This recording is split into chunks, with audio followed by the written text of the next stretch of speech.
오늘은 사도행전 이제 40번째 레슨인데요. 네. 에베소의 기적과 변화들입니다. 지난주가 설 연휴였고요. 또 그 전주에 우리 결혼부 박희진 형제 레슨이 있어서 아마 한 3주, 2주, 한 달 만이 되네요. 그렇게 따지니까. 하여튼 3주 만에 하기 때문에 제가 간단한 리뷰를 좀 하도록 하겠습니다. 혹시 여러분 지금 이제 여러분 머릿속에 뭐 아시아 지역이다 또는 마케도니아다 또는 아가야 지역이다 이러면 대충 어딘지 이제 여기 입력이 되셨어요? 네, 되신 분도 있고 길치이신 분들은 아무리 이야기해도 남지 않을 수도 있습니다. 괜찮습니다. 잠깐만요. 네, 지난 사도행전 19장에 들어서서 에베소에 대한 이제 이야기를 할 때 첫 번째 나왔던 것 중에 하나는 잠시만요. 그거 하기 전에 다음 지도 보고. 요 지도가 나아요? 이 지도가 나아요? 이 지도가 나아요? 세계 현란하니까 헷갈리시는구나. 네, 알겠습니다. 1차 선교행은 짧게 끝났죠. 그렇죠? 할 때마다 조금 복습을 해드릴게요. 여기입니다. 이거 마이크 하나 살려주실래요? 왼쪽에. 네, 찬양 인도자 거. 네, 감사합니다. 1차 전도여행은 안디옥에서 시작해서 구브로 키프로스로 갔다가 이쪽으로 건너갔어요. 루기아 지역. 근데 여기의 핵심은 뭐냐면 더베, 루스드라, 이고니온이라는 도시입니다. 여기 더베, 루스드라, 이고니온. 디모데가 더베 출신이에요. 그래서 여기는 기억을 해두시는 게 좋을 것 같아서. 이게 1차 선교여행이에요. 작았죠. 2차 선교여행은 이제 안디옥에서 시작해서 다소를 넘어서 1차 선교여행이었던 더베, 루스드라, 이고니온 지나서 파란색입니다. 이렇게 돌아서 건너간 데가 여기가 마케도니아예요. 마케도니아는 빌립보, 데살로니가, 베레아. 그리고 내려간 데가 아가야 지역입니다. 아테네, 고린도, 갱그리아라는 항구 도시고요. 에베소 들렀다가 돌아와서 예루살렘으로 옵니다. 3차 선교 여행은 이제 예루살렘에서 안디옥으로 가서 다시 또 가지요. 예. 자, 3차 선교 어디 갔죠? 근데 이번에는 에베소로 바로 직진합니다. 여기를 아시아라고 부릅니다. 아시아. 자, 그래서 여기서 에베소에 있다가 마케도니아로 넘어갔다가 왔다 갔다가 배 타고 돌아옵니다. 예루살렘으로 와서 이제 마지막 로마행 이제 감옥에 갇혀서 이렇게 로마까지 가게 되죠. 자, 그래서 아시아라고 하면 여기 이 지역입니다. 이 지역은 시리아라는 지역이고요. 그다음 마케도니아라는 곳은 여기고 아가야라는 곳은 여기입니다. 중심 도시가 시리아는 안디옥, 그다음에 아시아는 에베소, 마케도니아는 데살로니가, 그리고 아가야 지역은 고린도다. 요것을 아시고 사도행전을 보시면 사도행전의 지명이나 사람 이름 같은 것들이 굉장히 쉽게 이해가 가시고, 그다음에 서신서를 읽으시더라도 머릿속에 약간 남아 있을 거예요. 그래서 잊어버리기 전에 가능하면 좀 읽어보세요. 자, 그렇게 요약을 좀 해드리고요. 이거는 제가 복잡한데 여기 7개 아시아 지역의 교회 이름이 나와서 인용한 겁니다. 나머지는 다 똑같습니다. 지난 시간에 제가 설명을 해드렸을 때 몇몇 분들이 요 도표에 대한 설명에 대해서 좀 어려웠다라는 평을 좀 해주셨어요. 그래서 제가 한 번 더 보여드리는 고자 합니다. 일단 제가 이걸 보여드리는 이유는 굉장히 중요한 두 가지 이유 때문에요. 하나는 뭐냐면 많은 기독교 교파들이 세례는 하나의 의식이라고만 가르치고 있기 때문이에요. 그다음 두 번째 문제는 뭐냐면 오순절파, 흔히 이제 카리스마틱이라고 부르는 우리 대한민국에 이제 순복음교회가 이제 그런 유의 교회에 속합니다만은 방언을 강조하는 교회, 그다음에 성령 세례 강조하는 교회들이 있습니다. 혹시 그런 교회 다녀보신 분들 계신가요? 없으세요? 저만 다녔어요? 네, 몇 분 다니셨네? 혹 방언 하셨어요? 네, 못 하셨군요. 네. 자, 그런 분들도 있습니다. 그리고 실제로 한 10여 년 전에 우리 교회 제자들 중에 여러 다수의 제자들이 방언하는 교회에 갔다가 집단으로 교회를 나가신 분들이 있었어요. 제가 그분들을 만나서 쭉 이야기를 들으면서 굉장히 안타까웠던 기억이 있습니다. 물론 그 이유 때문에만 떠나신 것은 아니었습니다. 보니까 뭐 다른 목회자와 갈등도 있었고 뭐도 있었고 다른 이야기가 있지만 저는 궁극적으로 기본적인 성경에 대한 분명한 우리 그리스도의 교회들이 가르치는 교리적인 것이 아니라 성경이 말하는 바에 충실한 이해가 부족한 데서부터 나온 결과이기도 하다라는 그런 뼈저린 아픔이 있었어요. 그리고 최근에 그 몽골 교회에서도 제자들 숫자가 많이 줄었다 그랬잖아요. 딱 이거예요. 병 고침, 방언, 예언 이런 문제를 걸고 넘어지신 분들이 있었고 그 대응을 적절하게 못함으로 인해 가지고 다수의 사람들이 그냥 교회를 나가버렸어요. 왜냐하면 우리가 살고 있는 시대에 기독교라고 부르는 수많은 교파가 혼재되어 있는 그 안에 성경을 사용하지만 각양각색의 교리적 해석들이 존재하는 가운데 여러분들이 성경 말씀을 토대로 한 가장 근접되고 왜곡되지 않은 가르침이 뭐냐에 대한 이해를 분명하게 못하시면 또 언젠가 누군가가 와서 방언 갖고 떠들면 당황하고 허둥지둥 대다가 실수하고 그런 일이 생길까봐 저는 지금 여기에 계신 여러분 모두라도 좀 분명한 이해를 했으면 하는 바람에서 이 도표를 만들었던 겁니다. 이거를 쉽게 보는 방법 팁을 드리겠습니다. 첫 번째 2장, 8장, 10장, 18장, 19장 보시면 돼요. 이게 키예요. 여러분 성경 보시다 보면 서로 연결되는 장들이 있잖아요.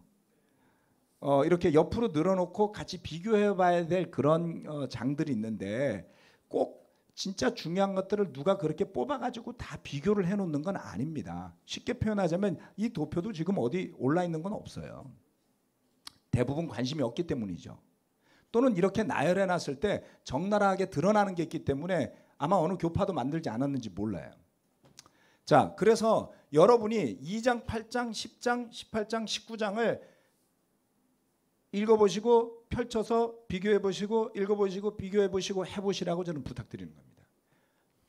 그러면 세례와 성령과 방언에 대한 사도행전의 맥락을 보실 수 있다. 여기에 더해서 고린도 전서 13장 14장 사랑장이라고 흔히 부르잖아요. 그렇죠? 거기에 가면 방언에 대한 이야기가 또 나옵니다. 그거 외에는 없어요. 복잡하지 않다고요.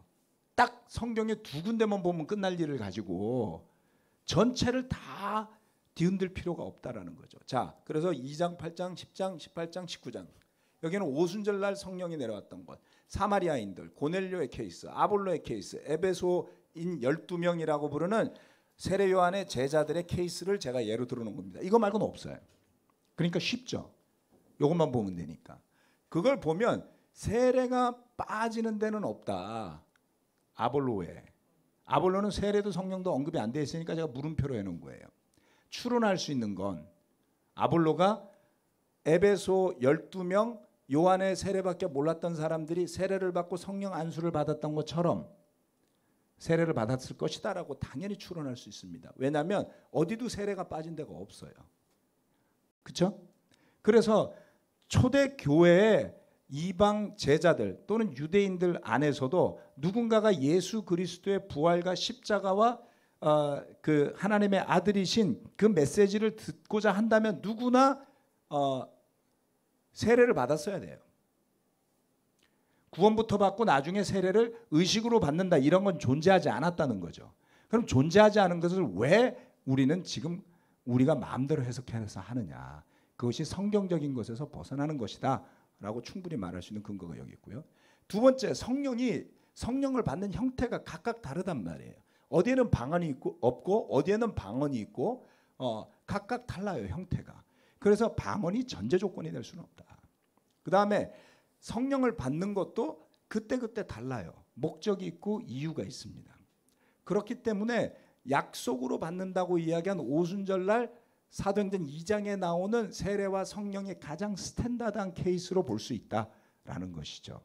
그 나머지는 아까 말한 오순절파라든가 카리스메틱 그 뭐 성령 세례 이런 거를 주장하시는 분들은 대체로 이러한 특별한 케이스의 한두 개만을 예로 들어서 설명을 하곤 한다라는 것을 생각하실 필요가 있습니다. 그래서 그런 관점에서 보면 좀 이해를 할 수 있고, 제가 이거를 적어 놓은 이유는 뭐냐면 성경에서 새로운 전혀 이전에 존재하지 않던 뭔가를 시작할 때는 그것을 시작하는 사람도 중요해요. 시작하는 방식도 중요합니다. 그래서 하나님이 그냥 아무렇게나 시작하시지는 않아요. 적절한 사람을 세우시고 그 사람이 그것을 시작하게 하신다라는 것이죠. 그래서 신약 시대에 교회가 새롭게 시작할 때 그것을 여는 사람은 베드로였다. 그래서 베드로에게 예수님이 너는 반석이다. 내가 너에게 하나님의 나라의 문을 여는 열쇠를 주겠다. 이렇게 이야기를 했잖아요. 그렇게 이해할 수 있는 겁니다. 베드로가 시작을 했어요. 사도들이. 그래서 뭔가 사마리아인들이 세례받을 때도 세례는 빌립이 줬지만 결국 와서 베드로와 요한이 안수를 함으로써 완성을 짓더라. 사마리아인들도 제자가 될 수 있습니다. 유대인들과 같은 형제가 될 수 있습니다. 이 선언이 이방인이 세례받는 것보다 어려운 거라고 제가 말씀드렸어요. 그렇죠? 여러분 이거 쉽게 이해할 수 있어요. 잘 모르는 사람보다 옆집 사는 이웃 그 원수 또는 친척이라 그래도 원수같이 지내는 사람이 더 싫고 힘든 법이에요. 그래서 사마리아인들이 정말 이방인보다 못한 대접을 받았었거든요. 그래서 예수님이 말씀하신 이 순서가 또한 사도행전 1장 8절에서 말한 온 유대와 사마리아와 예루살렘과 온 유대와 사마리아와 땅끝까지 이르러 이렇게 이야기했잖아요. 그렇죠? 그 순서대로 또 이게 진행이 돼요. 그래서 그 단계마다 사도들이 개입을 합니다. 네, 아볼로는 사실 그런 케이스는 아니에요. 하지만 제가 넣어놨어요. 그리고 결국 사도 바울에 의해서도 이제 그 요한의 세례밖에 모르는 요한의 제자 12명이 세례를 받고 성령 안수함으로써 성령을 받고 방언과 예언을 하게 되더라. 그래서 이것이 쉽게 이야기하면 세례와 성령과 방언과 관련된 전체적인 장들입니다. 그래서 여러분 궁금하시면 좀 더 살펴보시고 질문이 있으신 분들은 저한테 오시면 제가 디테일하게 좀 더 답변을 해드리도록 하겠습니다. 그러면 우리는 방언을 부정하느냐? 그렇지 않습니다. 예언을 부정하느냐? 그렇지 않습니다. 다만 방언을 꼭 받아야 한다라고 가르칠 필요는 없다라는 거예요. 방언은 받고 싶어서 받은 게 아니라 하나님이 베풀어서 생긴 거예요. 그래서 방언이 꼭 필요하면 여러분 기도하는 중에 하나님이 방언하게 하실 겁니다. 그걸 갖고 막지 않겠다라는 거죠. 바울이 나중에 가이드를 해주죠. 뜻을 모르면 집에 가서 혼자 하라고요. 그러니까 방언하셔도 돼요. 누가 뭐라 그러지 않습니다. 그러나 그것이 대단한 거 아니다라는 거죠. 그래서 이 도표는 그런 맥락에서 설명을 드렸던 겁니다. 그 다음에 에베소에서 장기간 강론하는 바울에 대해서 말씀을 드렸고요. 기억을 하실지는 모르겠는데 여기에 핵심은 강론하다라는 단어와 설득하고 권면하다라는 이 두 가지 단어입니다. 이거는 뭘 이야기하냐면 바울이 복음을 전하기 위해서 얼마나 고민하고 애썼는지를 보여주는 거예요. 이방인들에게 예수 믿고 구원받으세요라는 말 한마디로 과연 복음이 다 들어갔겠느냐? 그렇게 볼 수는 없죠. 3차 전도행에까지 이르러서 바울이 치밀하게 그리고 아주 열정적으로 에너지를 쏟아부어서 복음을 가르치는 겁니다. 성경 말씀을. 그리고 그것은 설득하고 설명하고 상대가 알아들을 수 있는 만큼을 전달하는 것을 의미하지 예수 믿고 구원받으세요라는 말 한마디로 끝나는 무슨 주문이 아니더라는 거예요. 복음을 전하는 태도에 대한 것들도 사도 바울의 태도를 보면 여러분 복음 전할 때 어렵잖아요. 그렇죠? 예수님의 제자가 되라고 가르치고 예수님의 부활을 믿고 예수님의 십자가를 믿으라고 가르칠 때 그게 말 한마디로 되던가요? 아닙니다. 그래서 복음을 우리가 원하는 대로 가공해서 햄버거처럼 만들어서 그냥 먹으세요 이렇게 줄 수는 없다라는 거죠. 그래서 말씀에 대해서 우리가 좀 더 신중한 태도들 또 내가 믿고 있는 복음을 전하기 위해서 이러한 태도를 배울 필요가 있다라는 것을 지난 시간에 말씀을 드렸었습니다. 자, 오늘은 그 뒤를 이어서 일어난 일입니다.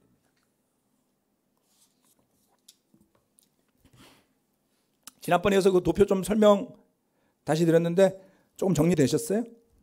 네, 오케이. 네, 됐다고 누가 이렇게 해줬어요. 자, 사도행전 19장 11절로부터 오늘은 나오는 말씀입니다. 자, 내용이 좀 긴데요. 쭉 설명만 하겠습니다. 오늘 중요한 구절만 읽고 다 읽지는 않겠습니다. 11절 말씀은 뭐라고 이야기했냐면 하나님께서 바울의 손을 빌어서 비상한 기적들을 행하셨다. 이렇게 이야기합니다. 어느 정도였냐면 12절 말씀은 심지어 사람들이 바울의 몸에 지니고 있는 손수건이나 두르고 있는 앞치마를 그에게서 가져다가 앓는 사람 위에 얹기만 해도 병이 물러가고 악한 귀신이 쫓겨나갔다. 야, 이게 그 말로만 듣던 진짜 옷자락만 만져도 병이 나왔던 그 일이 여기에서 재현이 되는 거예요. 그래서 이걸 잘못 생각해가지고 요즘에도 목사님을 대단하게 떠받드는 사람들이 가끔 있습니다만 저한테는 아무런 효험이 없습니다, 여러분. 제 장갑을 가져가셔도 소용이 없고 손수건을 가져가셔도 소용이 없어요. 그랬더니 그 에베소에서 귀신 축출가로 행세하며 떠돌아다니는 몇몇 유대 사람조차도 바울이 전파하는 예수를 힘입어서 내가 너에게 명령한다 하고 말하면서 악기 들린 사람들에게 주 예수의 이름을 이용하여 귀신을 내쫓으려고 시도하였다. 유대인들 중에 이런 사람들이 있었다라는 거죠. 그런데 기가 막히게도 스게와라는 유대인 제사장의 7 아들도 이런 일을 하였는데 아무리 봐도 짝퉁 같죠. 귀신이 그들에게 나는 예수도 알고 바울도 알지만 바울이 유명해졌어요. 당신들은 도대체 누구요 하고 말하였다. 그리고서 악기 들린 사람이 그들에게 달려들어 그들을 짓눌러 이기니 그들은 몸에 상처를 입고서 벗은 몸으로 그 집에서 도망하였다. 어느 정도로 유명해졌냐면 에베소에서 이제는 사람들이 그래 나도 그러면 예수라는 이름으로 귀신을 한번 내가 내쫓아보겠다 라고 달려든 사람이 있었어요. 그런데 이 스게와라는 유대인 제사장의 7 아들은 그냥 심심풀이 재미로 이런 일을 한 것이 아니라 아마도 그와 관련된 업으로 먹고 살았던 사람일 수가 있어요. 그랬는데 거꾸로 악귀 들린 사람에게 당하게 되죠. 엄청난 기적이 일어난 겁니다. 짧게 넘어갔지만 바울의 모든 그런데 잘 살펴보면 바울의 모든 선교지에서 기적이 일어났던가요? 빌립보에서요. 데살로니가에서요. 베레아에서요. 더 내려가서 아테네에서는 무슨 일이 있었습니까? 고린도에서요. 기적이 일어났던 데도 있습니다. 그러나 바울이 가는 곳곳마다 기적이 일어났던 것은 아니었어요. 그런데 에베소에서는 기적에 대한 이야기가 자세하게 나옵니다. 자, 방언, 성령 뭐 이런 것에 뒤이어서 기적에 대한 이야기를 조금 해봅시다. 기적이라는 것은 늘 있는 것이 아니라 설사 베드로나 바울이라 할지라도 가는 곳곳마다 이와 같은 수준의 기적을 늘 행했던 것은 아니다. 무엇을 이야기하는 걸까요? 만약에 여러분에게 이 바울 정도의 능력이 있었다면 가는 데마다 써먹고 싶지 않았을까요? 좋을 텐데요. 그렇죠? 왜 바울이 아테네에서 고생했겠어요? 그럴 이유가 없잖아요. 고린도에서 왜 고생하면서 천막까지 지어가면서 복음 전한다고 고생하다가 유대인들한테 핍박받아서 옆집으로 쫓겨가서 하고 그런 일을 왜 해야 되겠어요? 이걸 할 수 있으면 그래 내가 예수님이 얼마나 놀라운 분인지를 보여주마. 이리들 모여봐. 그러면서 귀신 막 쫓아내고 병 고쳐주고 막 그랬으면 대한민국의 대형교회처럼 큰 교회가 생겼을 수도 있잖아요. 그런데 그렇게 되지 않습니다. 사도들이 기적을 행하는 권능이 있었다 할지라도 그것을 자신들의 의지에 따라 사용한 것으로 보이지는 않는다. 오히려 성령께서 명백하게 보여주시는 어떤 때에 하나님의 뜻에 부합한 기적이 일어났다라고 보는 것이 더 적절한 해석일 겁니다. 따라서 이 기적이라는 것은 불신자들에게 그러한 예수님에 대한 믿음 또는 신앙을 촉진시키는 역할은 할 수 있지만 이 기적이 신앙의 중심이 되지는 말아야 한다라는 것이죠. 사람들의 호기심을 불러일으켜서 의지하고 싶게 만들어서 그것 때문에 믿게 하는 도구가 되지는 말아야 한다. 주의해야 된다라는 것입니다.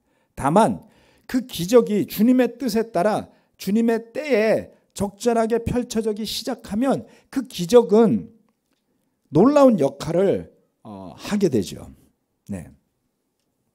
그래서 사람들이 그 바울이 그 귀신들을 쫓아내고 병자들을 고치고 하는 일이 에베소에서 막 벌어지기 시작했을 때에 마치 다른 종교에서 행해지던 모습처럼 바울의 물건들을 가져다가 만지기도 했고요. 그랬던 겁니다. 그랬더니 병도 낫고 귀신도 쫓겨나가는 일이 벌어져요. 이걸 어떻게 설명하셔야 되겠어요? 바울의 옷 조각이 그런 능력이 있었던 걸까요? 이 구절은 그것을 이야기하려고 쓰여진 구절이 결코 아닐 겁니다. 왜냐하면 이 기적을 잘 생각해 보면 이보다 앞에 베드로에 의해서 예루살렘에서 일어났던 그 기적의 퍼레이드들이 있었어요. 그것을 떠올리게 하는 구절들이다라는 것이죠. 자, 사도행전 5장 15절부터 17절 말씀해 보면 이러한 내용이 나옵니다. 심지어는 병든 사람들을 거리로 메고 나가서 침상이나 깔자리에 눕혀놓고 베드로가 지나갈 때 그 그림자라도 그들 가운데 누구에게 덮이기를 바랐다. 또 예루살렘 근방의 여러 동네에 사는 많은 사람들이 병든 사람들과 악한 귀신에게 시달리는 사람들을 데리고 모여들었는데 그들은 모두 고침을 받았다. 어땠나요? 베드로가 한번 기적을 행하기 시작하자 대단했어요. 사람들은 지나가면서 그 베드로의 그림자라도 자기를 지나가기를 바라면서 누워 있었다고요. 그리고 놀랍게도 예루살렘과 근방에 사는 많은 사람들이 병든 사람, 악한 귀신에게 시달리는 사람들을 데리고 와서 모두 고침을 받았다. 대단한 일이 벌어졌습니다. 그것은 베드로의 기적, 즉 베드로가 예수님으로부터 뭔가를 이어받은 사도, 그리고 그 사도들의 우두머리라는 것을 굉장히 뚜렷하게 보여주는 사건이 바로 이 기적들인 거예요. 그런데 그것은 바울의 기적도 마찬가지다라는 것입니다. 그래서 이와 같은 기적의 이야기는 기적을 강조하기 위한 기적에 대한 디테일한 스토리텔링이 아니에요. 그것을 언급함으로써 바울의 사도직과 이방인 선교의 중요성을 뒷받침하는 사건들이다라는 겁니다. 이것이 핵심 포인트가 되는 것이죠. 그래서 기적이라는 것이 기적을 위해 일어나는 일도 아니고요. 기적이라는 것이 불신자들만을 위해서 일어나는 것도 아닙니다. 하나님께서 기적을 행하실 뚜렷한 이유와 목적 또는 아주 전환기적인 그런 시점이 다 맞아떨어지는 곳에서만 일어나는 드문 일이다 라는 것을 아셔야 됩니다. 그래서 우리 마음에 지금이라도 내가 정말 몹쓸병에 걸리고 불치병에 걸리면 나에게라도 기적이 일어나기를 바라는 마음 간절하겠지만 그것을 여러분의 신앙의 척도나 하나님의 능력의 척도로 삼으셔서는 안 된다. 네, 라는 것이죠. 자, 그래서 이러한 기적은 이 복음이 이렇게 유대인이 되었건 이방인이 되었건 구별 없이 모두를 의미 있게 중요하게 대접하는 그런 포용성 있는 종교로 자리 잡는 가장 중요한 역할을 해낸 것은 결국 바울과 그의 사도직인 것이에요. 그리고 이처럼 에베소라는 도시에서 이렇게 많은 기적들이 일어나고 많은 일들이 벌어진다라는 것은 이 아시아 지역이 초기 기독교 선교에 있어서 매우 중요한 역할을 하게 될 것을 예고하는 예고편과 같은 것이다 라고 생각할 수가 있습니다. 두 번째, 그 에베소에서 그러한 기적들이 일어났더니 거대한 변화의 바람이 에베소에 불기 시작합니다.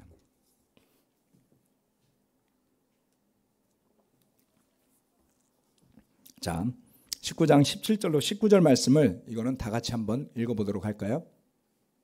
네. 네, 같이 세 개 구절을 한번 읽어봅시다. 시작. 이 일이 에베소에 사는 모든 유대 사람과 그리스 사람에게 알려지니 그들은 모두 두려워하고 주 예수의 이름을 찬양하였다. 그리고 신도가 된 많은 사람이 와서 자기들이 한 일을 자백하고 공개하였다. 또 마술을 부리던 많은 사람이 그들의 책을 모아서 모든 사람 앞에서 불살랐다. 책값을 계산하여 보니 은돈 5만 립에 맞먹었다. 여기에 은돈 한 립은 한 드라크마라고 불렸다고 하고요. 그것은 노동자의 일일 임금이었다고 합니다. 그래서 은전 5만 립을 노동자 일일 임금 10만 원으로 계산하시면 이게 한 50억이 돼요. 불탄 책값이. 어마어마하죠. 예, 여러분 1년에 책 10만 원어치 사서 보세요. 그날 에베소에서 불살라진 책이 얼마나 많았느냐. 자, 이 일이 뭐였느냐? 조금 전에 봤던 그 스게와의 7 아들들이 거꾸로 악기에게 당한 일이었습니다. 예수라는 이름을 함부로 써서도 안 되고, 그렇지만 사도 바울을 통해서 엄청난 기적들이 일어나는 것들, 이것이 유대 사람과 그리스 사람에게 알려지게 되었다. 그래서 예수의 이름을 찬양하게 되었죠. 그리고 많은 사람들이 믿고 신도가 되었다. 그래서 이제 신도라고 표현이 됩니다. 뭐 신도, 성도, 제자 다 같은 표현들입니다. 자, 신도가 된 많은 사람이 와서 자기들이 한 일을 자백하고 공개했다. 뭘 자백한 거예요? 자기들도 그런 마술을 했었다라는 것들을 자백했다라고 볼 수 있습니다. 그래서 마술을 부리던 많은 사람들이 책을 모아서 불살랐어요.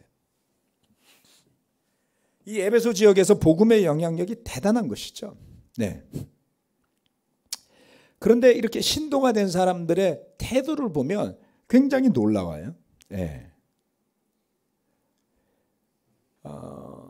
자기들이 한 일을 자백하고 심지어는 공개까지 했다라고 합니다. 네.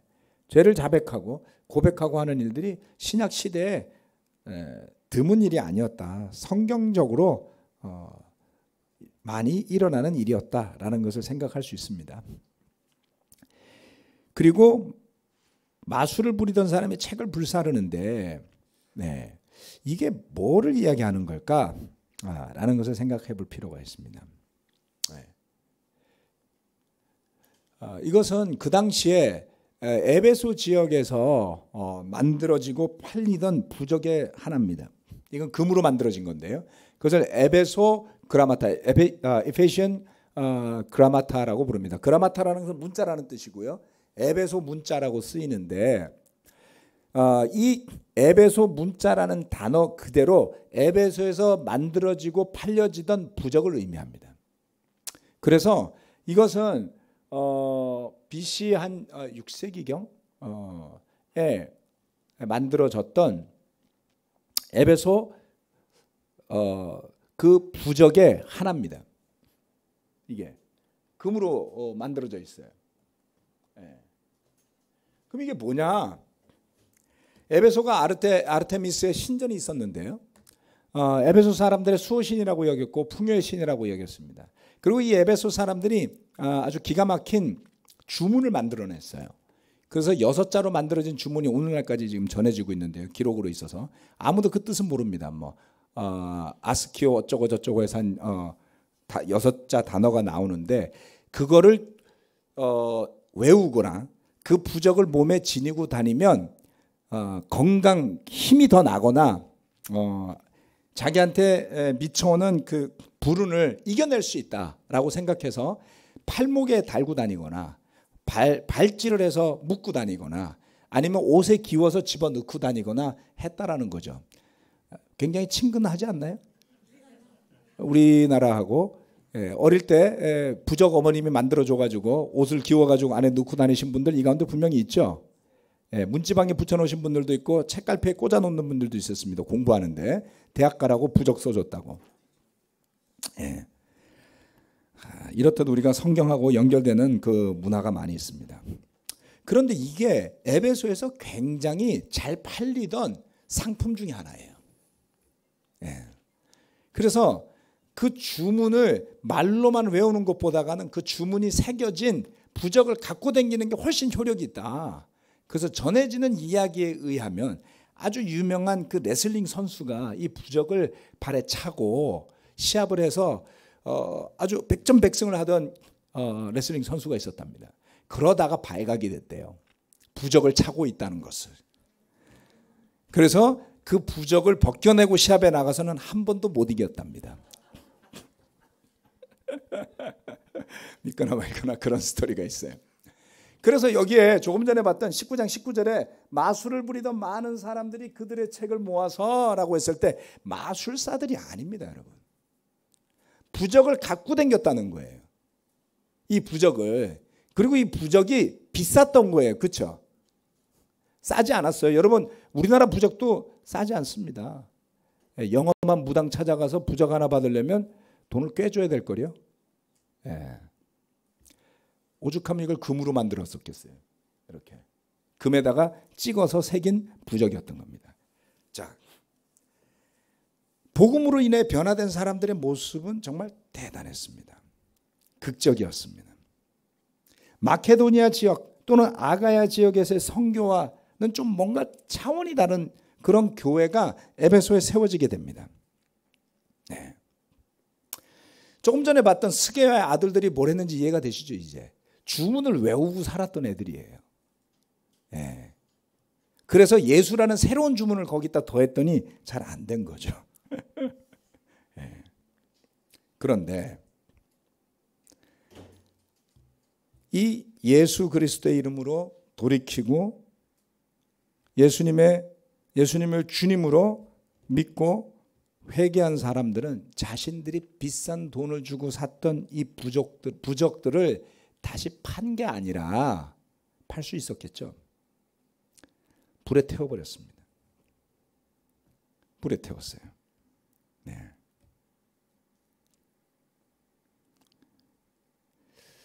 그래서 엄청난 금액에 해당하는 부적들이 불타올랐습니다. 나중에 19장 후반부에서 에베소에서 이 부적과 우상을 만들던 데메드리오라는 사람이 선동해서 폭동을 일으키게 되죠. 그럴 만한 이유가 있었던 겁니다. 바울은 에베소 사람들의 삶에 대해서 에베소서에서 이렇게 이야기를 합니다. 에베소서 2장 1절로 5절 말씀인데 이것도 다 같이 한번 읽어볼까요?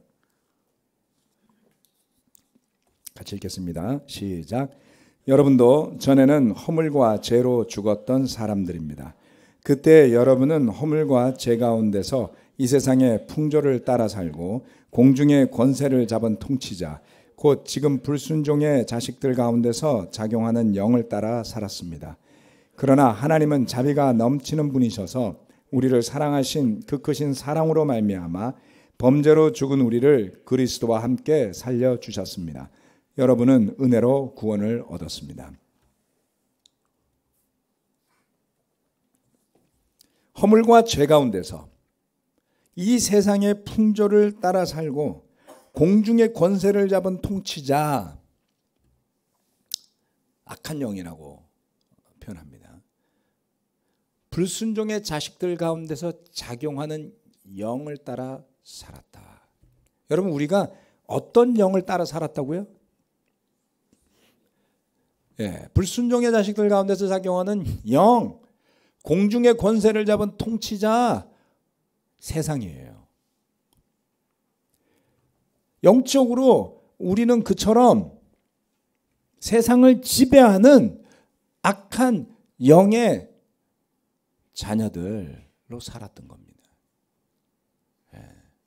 그래서 우리가 예수 그리스도를 주님이라고 고백하고 회개하고 그 예수님이 죽은 가운데서 다시 부활하신 하나님의 아들이라는 것을 믿고 고백하고 세례를 받을 때 우리가 순종하고 살았던 그 영의 세력들로부터 끊어지고 죄가 사함을 받고 성령을 선물로 받아서 우리는 이제 하나님의 영에 순종하고 따르고 사는 불순종의 자식들이 아니라 하나님의 자녀들이 되는 거죠. 이게 영적인 일이라는 겁니다, 여러분.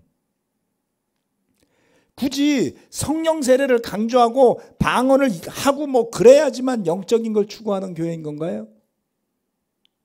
아니요. 그럼 모든 걸 하면서도 돌아서서 오만 악한 죄를 다 짓고 사는 사람들도 많습니다. 기독교인이라는 가면만 가지고.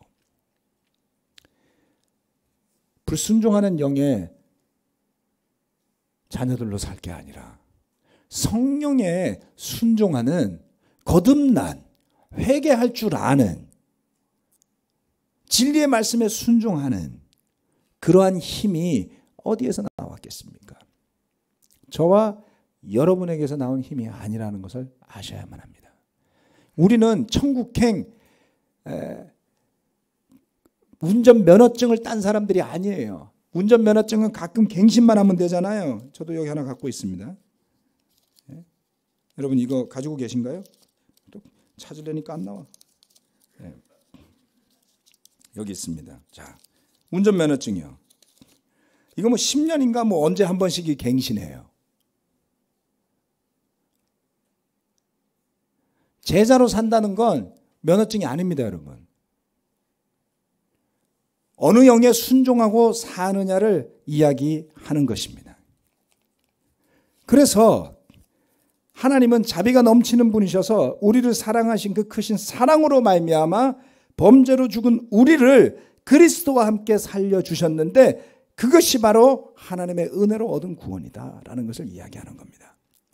자, 그렇게 허물과 죄 가운데서 이 세상의 풍조를 따라 살고 부적을 지니고 그 부적을 자랑하고 부적이 자기를 지켜줄 것이라고 믿고 살았던 그 에베소 사람들이 복음을 받아들인 후 삶의 패턴이 변하는 겁니다. 이전에 의지하던 그 마술과 부적들을 내서 불태워버리고 새로운 가치, 즉 복음을 중심으로 그리고 또 교회를 중심으로 사는 삶으로 변화하게 됩니다. 교회 공부를 할 때 핵심 구절 중에 하나가 에베소서 2장 18절로 20절 말씀입니다. 다시 한번 에베소서 2장을 읽어보십시오. 이 변화는 그 도시의 어느 한 부분에서만 일어난 것이 아니라 에베소 전체에 영향을 주는 광범위한 규모로 일어났습니다. 바울은 이 에베소에서 적지 않은 시간을 할애했습니다. 3번에 걸친 선교여행 기간 동안에 약 2년을 고린도에서 보냈고요. 그리고 3년을 에베소에서 보냈습니다. 그만큼 사도 바울의 선교여행에서 이 에베소가 차지하는 비중이 매우 컸습니다. 결과는 어땠을까요? 네. 19장 20절 말씀. 이렇게 하여 주님의 말씀이 능력 있게 퍼져나가고 점점 힘을 떨쳤다. 저는 종종 해왔던 습관적인 생각들에 사로잡히곤 합니다. 뭔가 더 열심히 해야 되는 것 아닐까? 제자를 삼기 위해서 내가 좀 더 할 수 있는 일은 없을까? 목사라서가 아니라 한 사람의 제자로서 뭔가 더 해야 되는 것 아닐까? 뭔가가 더 일어나야 되는 것 아닐까? 라는 생각이 자꾸 제 안에 왔다 갔다 합니다. 에베소가 어떻게 변화되었을까요?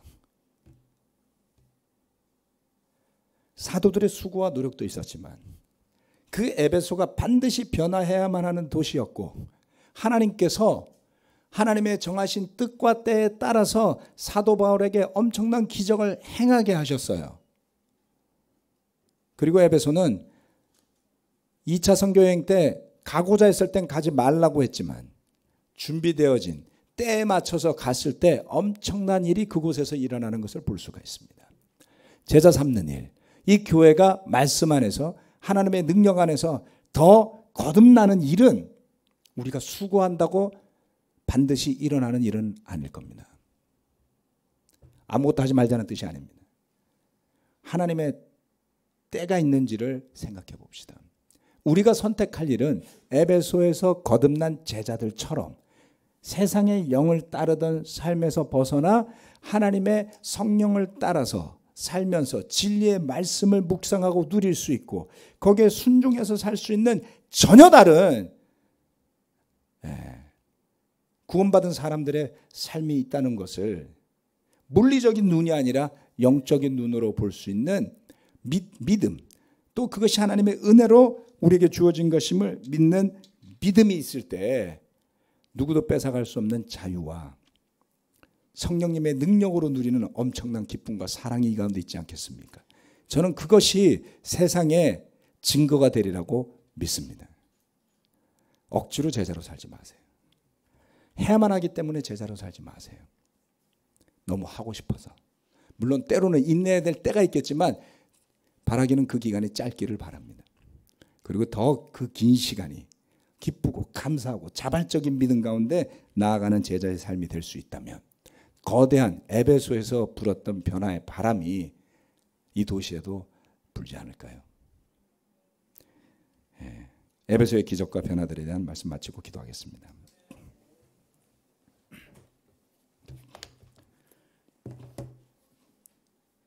전능하신 아버지 하나님, 오늘 늦은 밤 우리 형제자매들 이 자리에 모아주심을 감사드립니다.